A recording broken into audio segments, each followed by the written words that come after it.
The night before the wedding, Seraphina Lane signed a marriage contract with William Sterling, New York's Coldest CEO, in exchange for her sister Audrey's freedom from dirty debt. She thought she'd be nothing more than a ring on his finger, but at the reception, when loan shark Dante Cross appeared and whispered, "The one he loves most is the traitor," everything changed. From that moment, the ice in William's eyes burst into flames, and their fake marriage began its violent turn. Rain hammered against the floor-to-ceiling windows of Sterling Tower as Seraphina Lane stood in the executive lobby at midnight, her reflection ghost-like in the polished marble. She hadn't slept in 48 hours, not since Audrey's tearful confession about the $300,000 she owed to Dante Cross. The security guard watched her warily, but she held her ground, waiting. When William Sterling finally emerged from his private elevator, his presence filled the vast space like winter itself, tall, immaculate in his midnight blue suit despite the hour, eyes the color of storm clouds over the Atlantic. "You have 90 seconds, he said, his voice carrying the kind of authority that moved markets and destroyed careers. Seraphina didn't flinch. She'd researched him thoroughly, the corporate takeovers, the hostile acquisitions, the 3 broken engagements that Manhattan's elite still whispered about. She knew exactly what currency he traded in. "My sister owes money to someone who collects in blood," she said, each word precise as a surgical cut. "I'm offering you something more valuable than money, a solution to your board's pressure about your image." She pulled a folder from her bag, her movements deliberate despite her exhaustion. "A 12-month marriage contract. You get a stable public image. Stop the speculation about your personal life affecting stock prices. I get your legal influence to protect Audrey. No emotions, no complications. Just business." William's expression didn't change, but something flickered behind those gray eyes. Calculation, perhaps, or recognition of a kindred pragmatist. He took the folder, scanning her proposal with the speed of someone who digested 1,000-page mergers before breakfast. The rain intensified, turning the windows into sheets of liquid silver. "Conference room 3, he said finally. "We'll need lawyers." The conference room's glass walls created a fishbowl effect, the city lights fracturing through rain-streaked windows.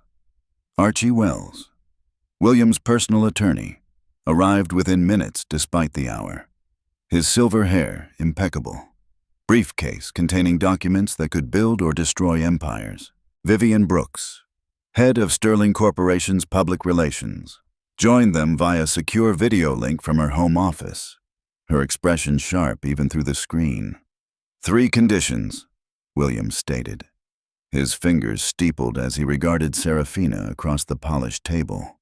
First, 12 months exactly, not a day less or more. Second, complete separation of personal lives, separate bedrooms.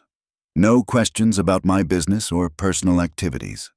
Third, no emotional involvement whatsoever. Break any of these conditions, the contract becomes void, and your sister receives no protection. Seraphina met his gaze steadily, the faint scar on her wrist, usually hidden by her watch, caught the light as she reached for the pen. "Agreed. But I have conditions too. Public appearances as required, but no deliberate humiliation. Equal termination rights if you breach contract terms, and Audrey's debt cleared within 72 hours of signing." "The debt clearing happens after the ceremony," William countered. "Non-negotiable," from her position on the screen. Vivian interjected. "We'll need strict media guidelines. Any leak about the contract nature of this arrangement would trigger a stock crisis. I'm drafting NDAs for anyone with peripheral knowledge." As Archie drafted clauses about financial arrangements, property rights, and termination procedures, Seraphina noticed a shadow on the executive floor's balcony. Constance Sterling, William's stepmother, watching through the rain-blurred glass. The older woman's expression was unreadable, but her presence felt like a held breath before a scream. When their eyes met, Constance smiled and mouthed something that might have been useful before disappearing into the shadows. William noticed Seraphina's distraction and followed her gaze to the now empty balcony. For just a moment, his controlled mask slipped, revealing something raw and wary beneath. Then it was gone, replaced by Arctic composure as he signed his name with brutal efficiency. "The ceremony is tomorrow at 4, he announced. "Vivian will brief you on media management. Don't be late." The wedding took place in a restored cathedral on the Upper East Side, its Gothic arches creating shadows that seemed to whisper secrets. 400 guests filled the pews, board members, international investors, Manhattan's financial royalty, all here to witness William Sterling's unexpected matrimony. The media clustered outside like hungry wolves, their cameras flashing through stained glass windows, turning the sacred space into a kaleidoscope of speculation. Seraphina wore a designer gown chosen by Constance, its pristine silk feeling more like armor than fabric. The stylist had hidden the scar on her wrist with pearl bracelets, but she could still feel it burning beneath, a reminder of old sacrifices. As she walked down the aisle, she heard the whispers following in her wake. Gold digger. Opportunist. She trapped him. She kept her eyes fixed on William at the altar, his face carved from marble, giving away nothing. The ceremony itself was a masterpiece of efficiency, vows exchanged with the emotion of a corporate merger. William slipped the ring onto her finger, a flawless diamond that felt heavy as a shackle. When the minister pronounced them husband and wife, William's kiss was brief, cold, a mere brush of lips that somehow still sent electricity down her spine. The crowd applauded, but the sound felt hollow, like approval for a performance rather than a union.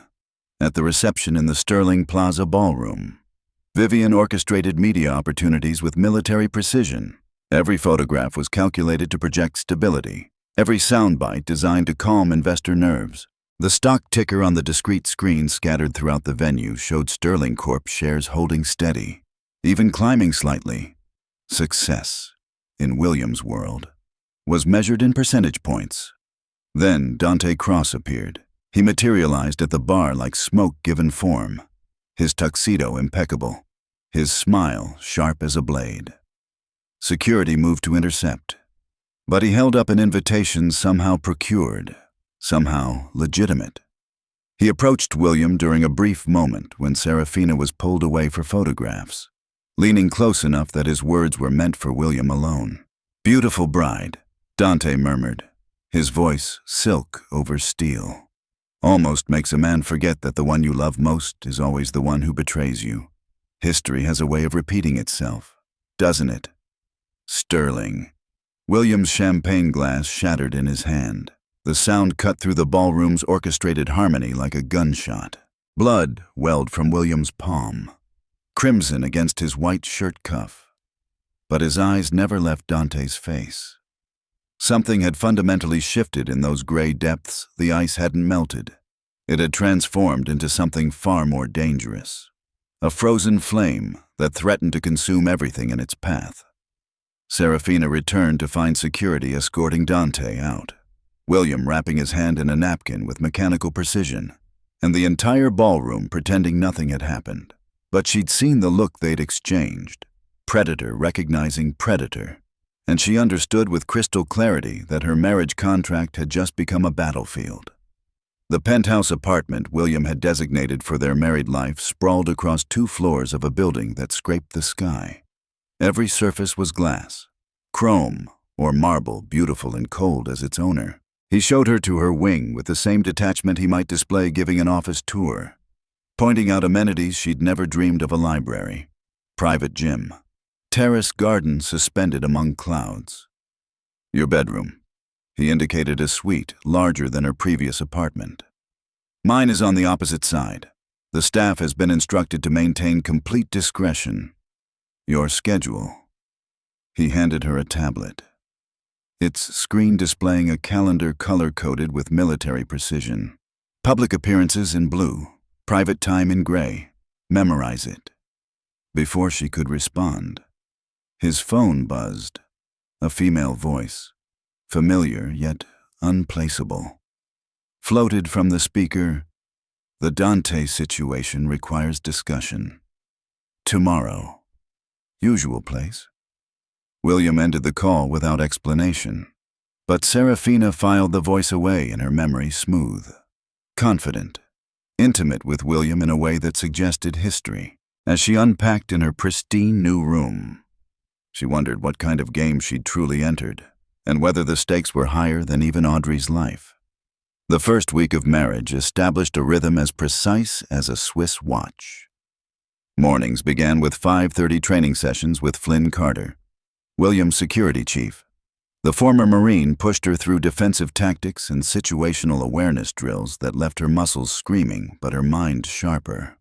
Flynn observed her with the calculating gaze of someone cataloging strengths and weaknesses. But she caught something like respect when she completed the obstacle course without complaint. "Most society wives tap out after day one," he noted, handing her a towel. "You're tougher than you look."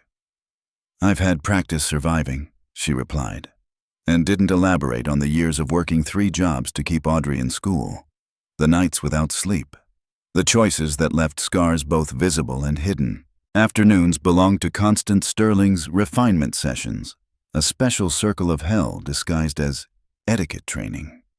William's stepmother presided over these tutorials in her private salon, a space decorated entirely in shades of white that seemed designed to show every flaw, every imperfection.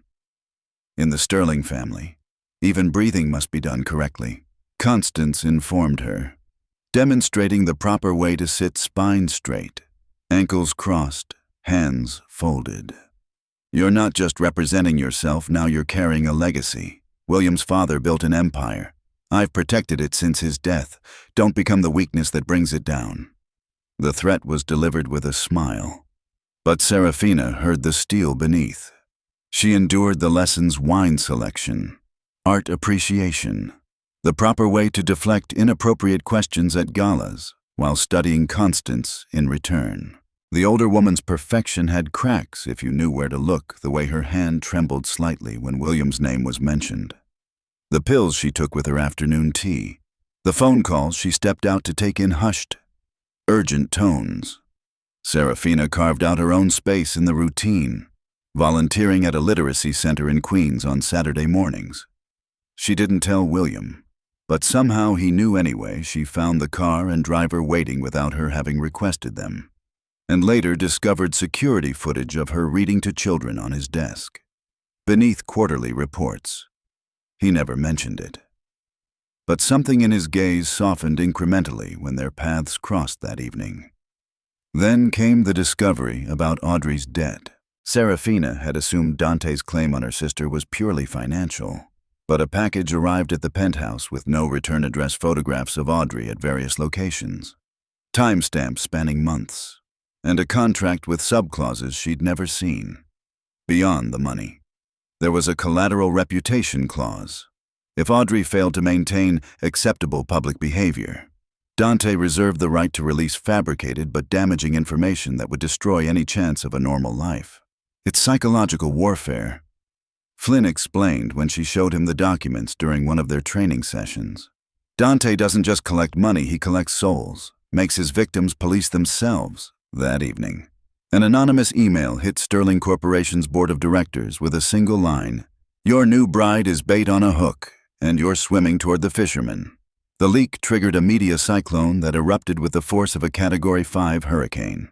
By morning, hashtags trended globally: Sterling's gold digger, contract bride exposed, CEO scandal. Edited video clips surfaced showing Seraphina at the literacy center, but the footage was manipulated to make it appear she was meeting with Dante's associates. The stock price plummeted 6% in pre-market trading. Vivian convened an emergency session in Sterling Tower's Crisis Management Center, a room that looked like NASA Mission Control crossed with a newsroom. Dozens of screens displayed real-time social media feeds, news broadcasts, market indicators. Her team worked with the focused intensity of surgeons, but the patient was bleeding out. "We need a full-court press," Vivian announced, her usual composure frayed at the edges. Joint press conference. Complete transparency within controlled parameters. William, you'll need to show actual human emotion. I know that's challenging for you, but the algorithms are reading you as defensive. William stood at the windows, watching the city 20 floors below, his reflection a ghost in the glass. I don't perform emotions on command. Then we're dead in the water, Vivian said bluntly. The narrative is writing itself. Cold CEO, desperate woman, transaction masquerading as marriage. Unless you give them something real, something human, we lose control permanently. Seraphina studied the screens, the viral toxicity spreading like digital wildfire. She made a decision that surprised everyone, including herself. Schedule the conference for this afternoon. I'll handle the lead. The press conference took place in Sterling Corporation's main auditorium. 300 journalists packed into a space designed for half that number. Cameras created a wall of eyes, all hungry for blood. William sat beside her at the table, his presence a silent fortress. But she could feel the tension radiating from him like heat from a forge. I'll address the speculation directly, Seraphina began, her voice steady despite the piranha-like attention. Yes, my sister made mistakes. Yes, she accumulated debt through a charity project that went wrong. She tried to fund a shelter for trafficking victims and was conned by fake contractors. I've spent my life protecting her, and when she needed help, I sought a solution. But here's what the edited videos don't show. William Sterling didn't just clear her debt. He's establishing a foundation to protect others from predatory lending. We're not perfect. This marriage began unusually, but don't mistake unusual for illegitimate. A reporter shouted over the others, "Are you saying this is real love?" before Seraphina could respond. William spoke, his voice cutting through the chaos like a blade through silk. Love isn't performed for cameras. What's real is that my wife has shown more courage in 3 weeks than most people display in a lifetime. The foundation she mentioned launches next month. Any other irrelevant questions? The room erupted, but the narrative had shifted. Vivian's real-time sentiment analysis showed public opinion swinging from hostile to curious. The stock recovered 3%.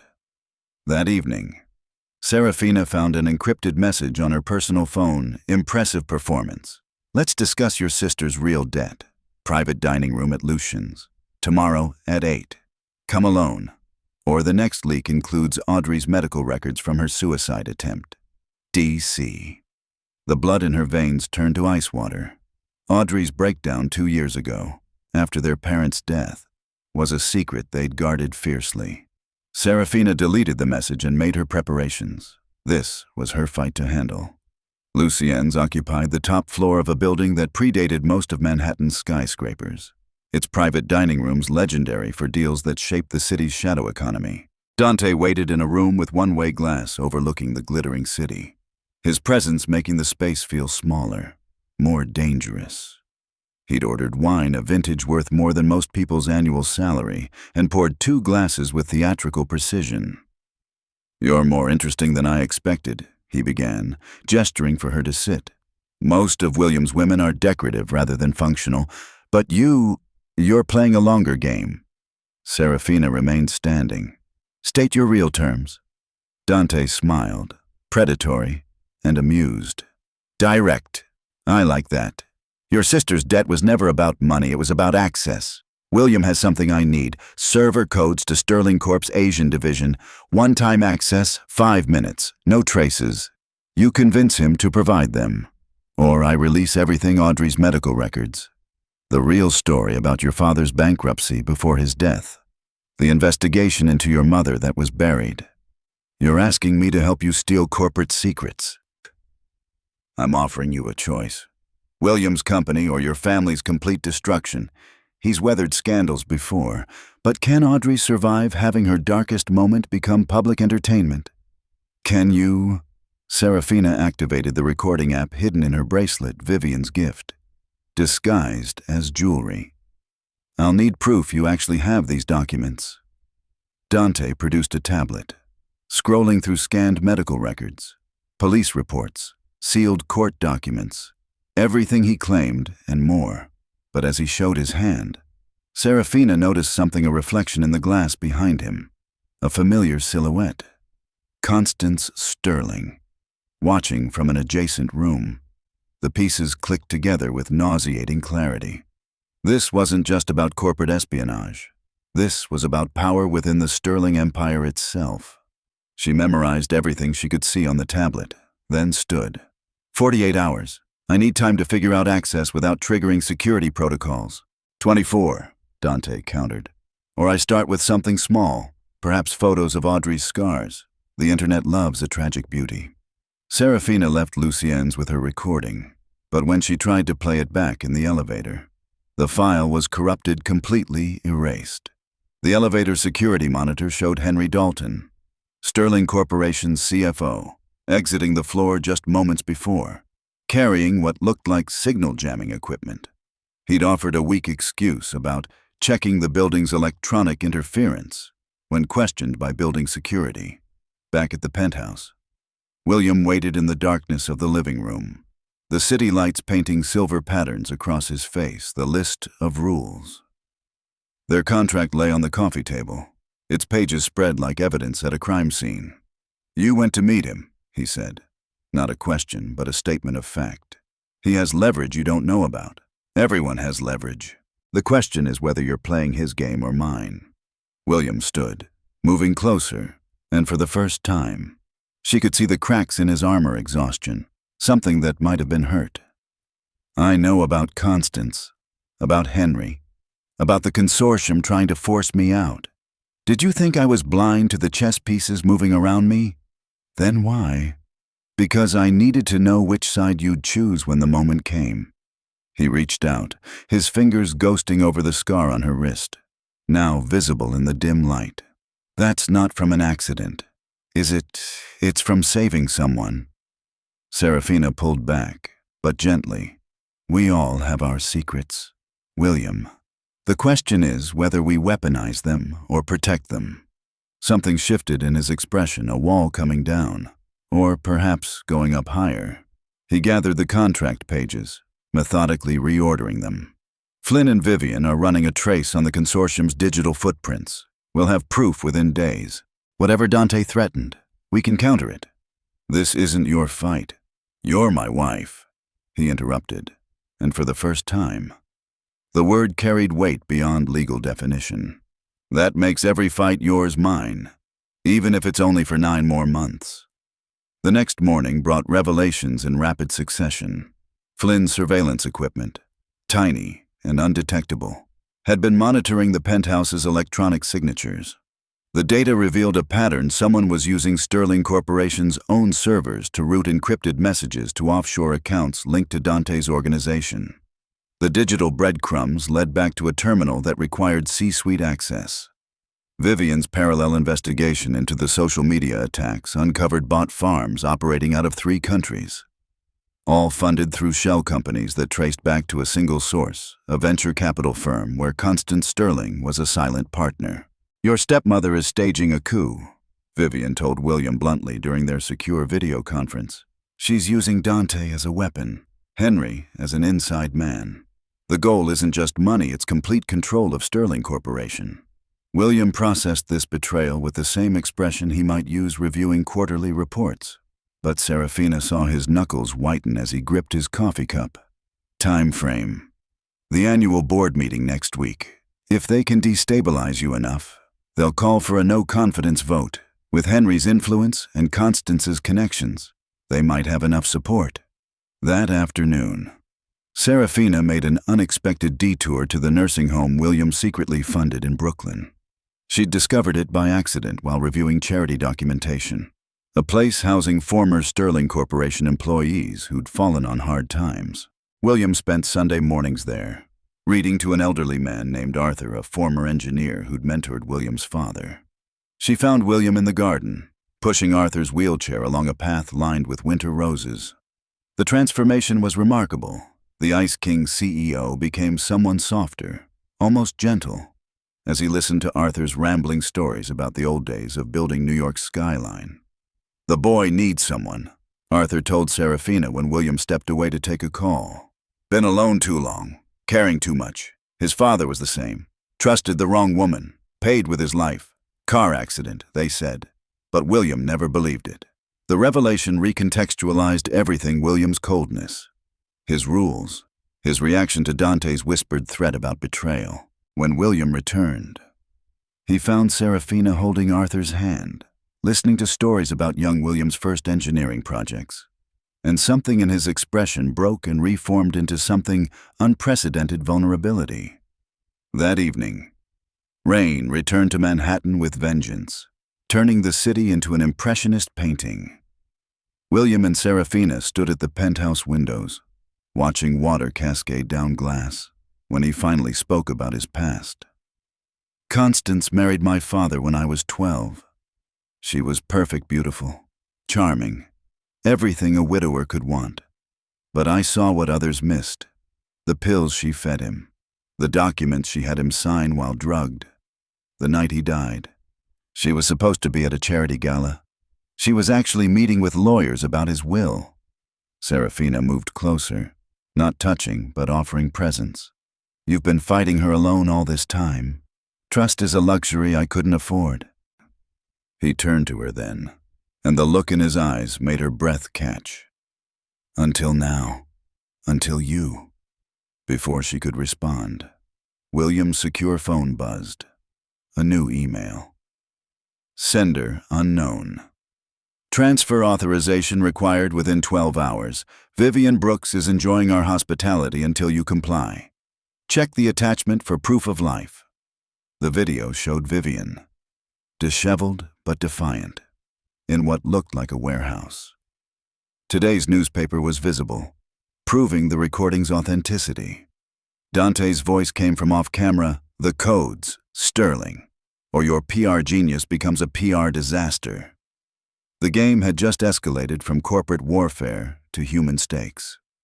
Seraphina found herself alone in the penthouse as William mobilized his resources to locate Vivian. She couldn't sit idle while others paid for a conflict she'd been dragged into, using skills learned from years of digging through bureaucracy to help Audrey. She began her own investigation. The corrupted recording from Lucien's might be gone, but her memory remained intact. She reconstructed Dante's financial documents from memory, then cross-referenced them with public records. A pattern emerged: properties purchased, sold, and repurchased in cycles that made no business sense unless they were washing money. She created a digital trail of breadcrumbs, encoding them in a cryptocurrency wallet that would only activate if specific conditions were met. It was a trap, baited with exactly what Dante wanted: access codes that looked legitimate, but would actually expose every transaction to federal oversight the moment they were used. Audrey arrived at the penthouse near midnight, rain-soaked and trembling. I need to tell you something, she began, and the story poured out how Constance had approached her months ago, promising to clear her record, create a fresh start, if she could just pressure Seraphina into a position where William would be vulnerable. I didn't know it would go this far. I thought I was protecting you by playing along, gathering information to use against them. You were working with Constance as a double agent, or trying to be. I have recordings. Sarah, conversations where she admits to planning William's father's death, where she details the plan to destroy William using you as the weapon.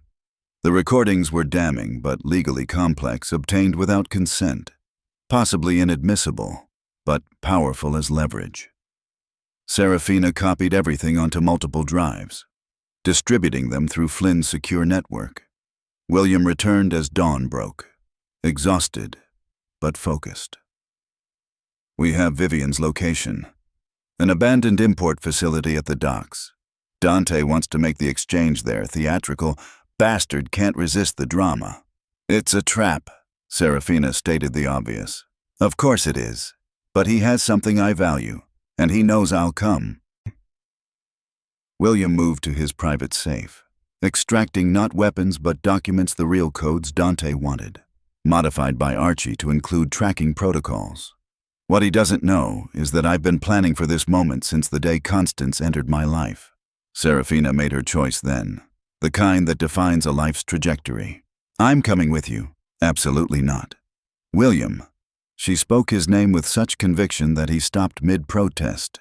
This started with my family's debt.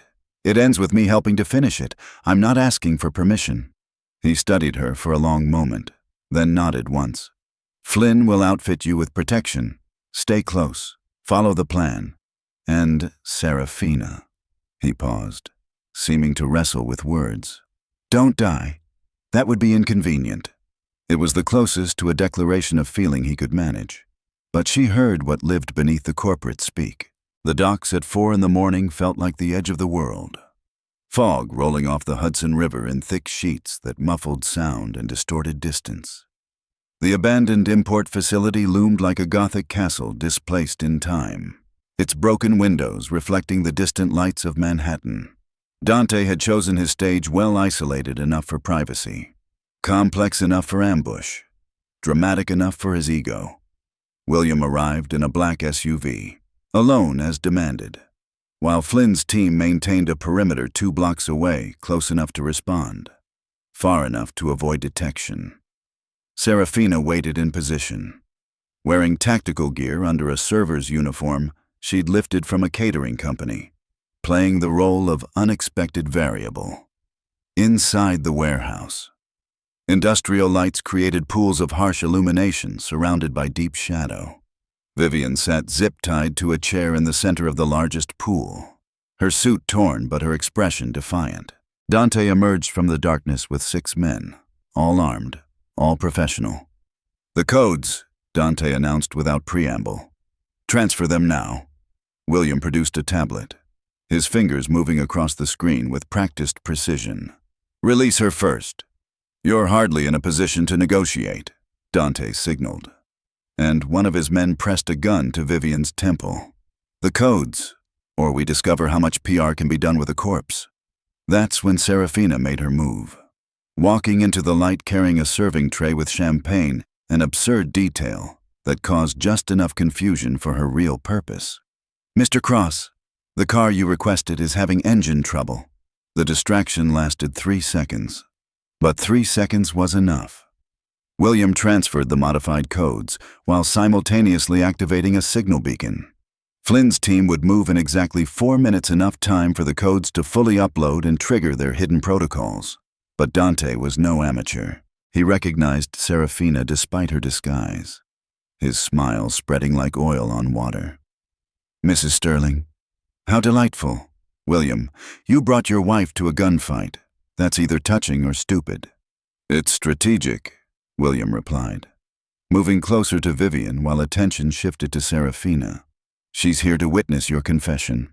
Confession? Dante laughed. But there was uncertainty now.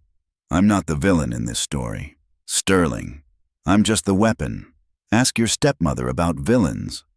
As if summoned by her name, Constance Sterling entered through a side door, elegant even in the industrial decay. She carried a chrome briefcase and the kind of confidence that came from believing you'd already won. Enough theatricality. Dante, she said, her voice carrying maternal disappointment. Kill them all except William.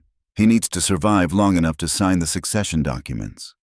That was never our deal, Dante protested. Our deal? Constance's laugh was crystalline and cruel.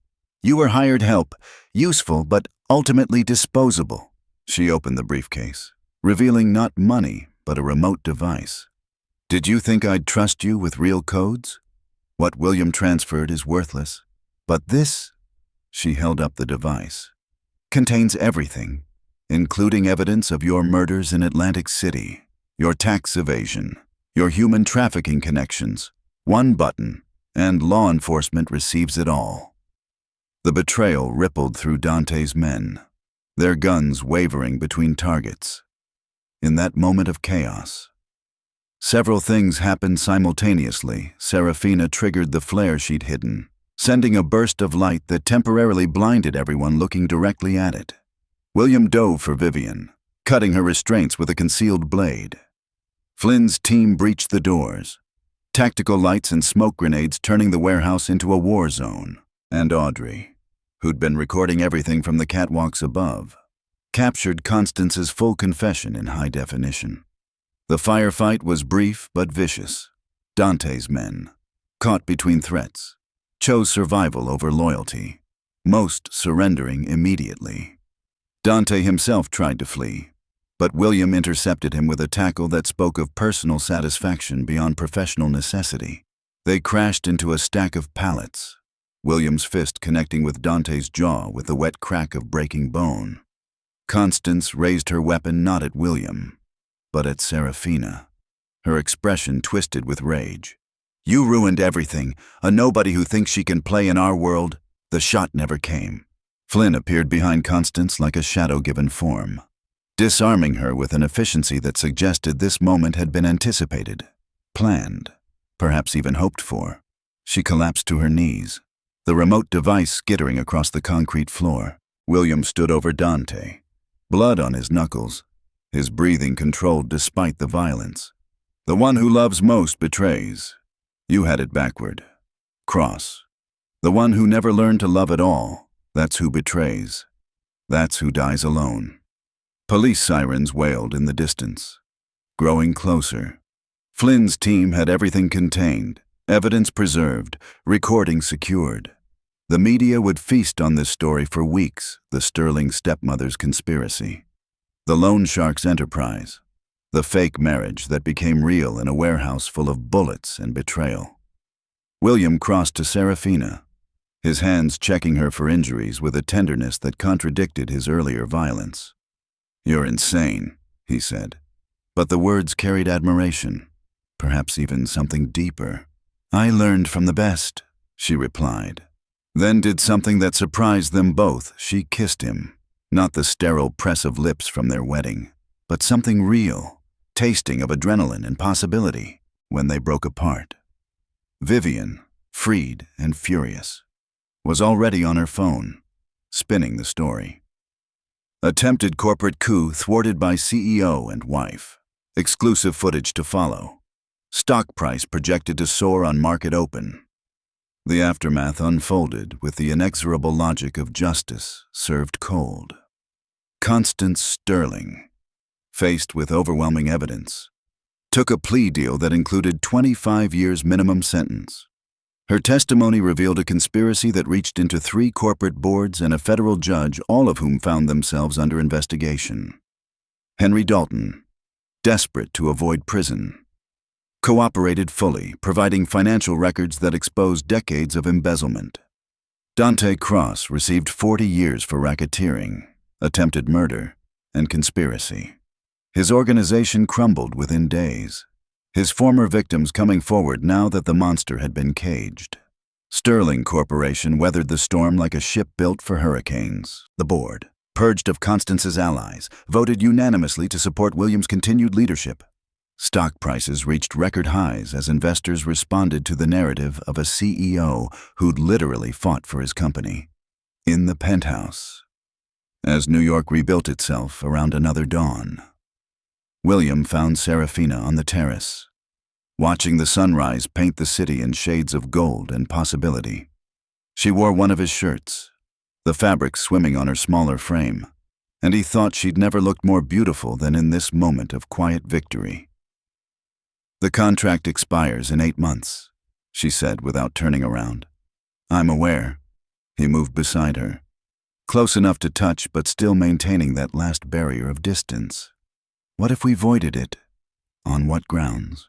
She turned to him then, and the look in her eyes made his breath catch. "On the grounds that it's no longer necessary, that what started as a business arrangement has become something neither of us expected."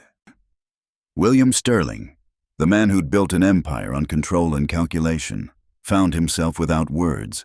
Instead, he reached into his pocket and pulled out a different ring, not the ostentatious diamond from their wedding, but something simpler, a band of platinum with a single sapphire that matched the depths of her eyes. "This has no contract," he said, his voice rougher than she'd ever heard it. "No conditions, no timeline, no rules, just a question. Ask it. Marry me, really marry me, because I choose you, Not because circumstances forced us together, because somewhere between the contract and the warehouse, between your courage and your absolutely insane decision to bring champagne to a gunfight, I fell completely, irrationally, madly in love with you.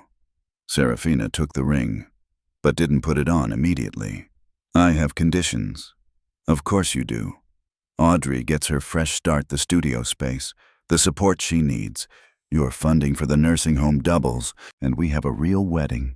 Something small. Just the people who matter. Done. And William, she slipped the ring onto her finger, where it caught the morning light like captured fire. No more rules about not falling in love.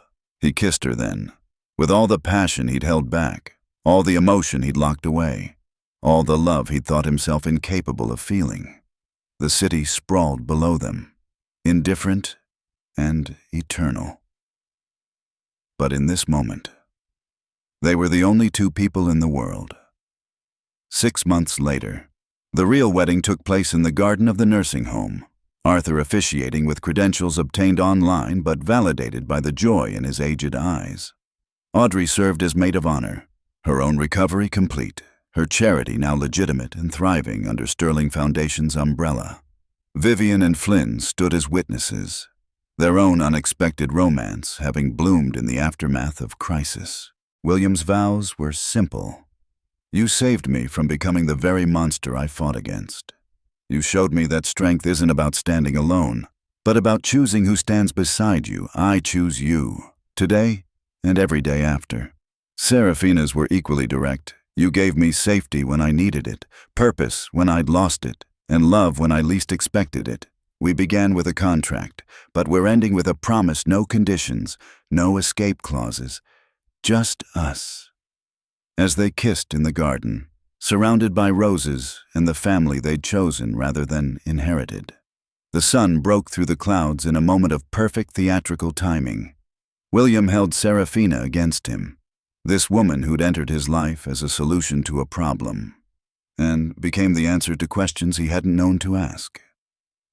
So, she whispered against his lips, what happens now? Now. William smiled, and it transformed his face from corporate warrior to simply a man in love. Now we write our own rules, own. The city continued its relentless pace around them, deals being made, hearts being broken, empires rising and falling. But in this garden, in this moment, two people who'd begun with a marriage of convenience discovered that the most unexpected love stories were often the truest. They'd fought through betrayal, conspiracy, and violence to reach this moment of peace. And if someone had told them, that night in the rain when Seraphina first proposed her desperate bargain, that they'd end up here genuinely, completely, madly in love, neither would have believed it. But the best stories, the ones worth telling, were always the ones that surprised even their own characters. And as William and Seraphina Sterling walked back down the aisle, this time as truly husband and wife, their story was just beginning. The contract was dissolved, the enemies defeated, the family protected. What remained was simply love complicated, hard won, and absolutely worth every battle they'd fought to claim it.